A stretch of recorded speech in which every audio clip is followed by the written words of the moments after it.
So Helena, how you doing today?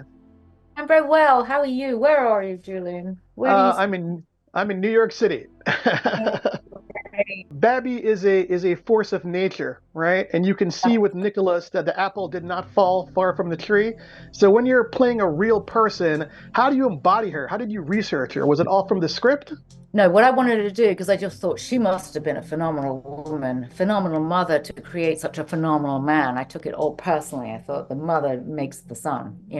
So without taking all the credit, I managed and I had the luck to talk to Barbara Winton. First of all, I read the book that Barbara, who was Nikki's daughter, she wrote this book. And that was what the film was based on. So I had the luck to speak to her because she had a memory of her. Of sadly, I literally spoke to her in the last few weeks of her life, and she died of lung cancer, and when we were filming. But she gave me a sense. I asked her millions of questions about her grandmother to try and get a sense and this sort of idiom and the essence of her. I didn't look like her. Babby was quite a tall person. But you know what was the best thing was that Nick Winton Jr., the son of Nicholas, came up to me after the screening that I went to, and he said, "It's Granny. You're my Granny," which is kind of amazing. And so I felt very vindicated.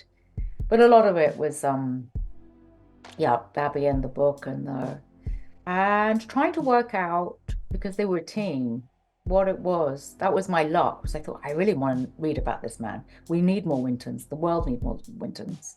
We can we need heroes at the moment. We need wise people.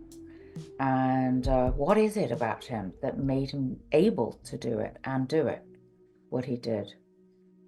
So I spent a lot of time with that. And I do think that she gave him a lot. She gave him a chutzpah. She gave him a sense of can do as well as helping. He had a very quick thinking mind too. There's a lot of pragmatic. I mean, I have almost certainly ADHD. I'd be useless at organizing. There's certain things I'm crap at. But maybe with a singularity, I have hyperfocus, so maybe that would be useful. I don't know. That's a great answer. Anthony Hopkins is amazing, and you're almost playing with house money, which is a great actor. But I want to give some credit to Johnny Flynn, an actor I think is absolutely superb as the young Nicholas Winton. And you take primarily most of your roles, your scenes with him. So talk about working with Johnny and what that was like. Johnny is another lovely human. He's a really sweet, great soul, beautiful soul. And he had, yeah, all my scenes were obviously with Johnny.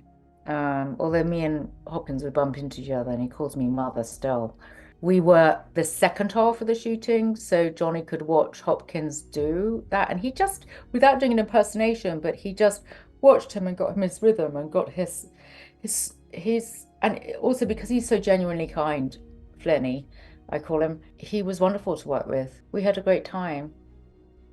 I had thought it was going to be just shooting up the road because they actually lived in Hampstead. That was another sort of coincidence, as the Wintons lived and did everything in a living room just like half a mile away, which also brought it home. Like, would you do that in your living room? It's just over there. But we only did one shot there, and the rest was, of course, in Prague, such as the magic of filmmaking is let's make Hampstead in Prague. Yeah, which was actually a gift to get. All right, so for my last question, to give me the wrap notice, there's a lot going on in the world, but there's a lot of children still being hurt for various events in the world. So without getting political, what do you hope is the message that people take from this film and from what Nicholas Winton did? I think that you can contribute, whoever you are, you can get up and do. You don't have to be partisan. You get the children out. That man got the children out. It wasn't because they were Jewish. It was because he was a humanist. He was neither one or the other. It's a triumph of humanity. That was his position was as a human and not as of any kind of tribal position.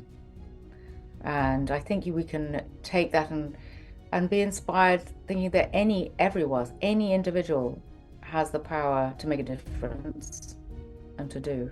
We have the courage. Bravo, thank you. Great film. Thank you.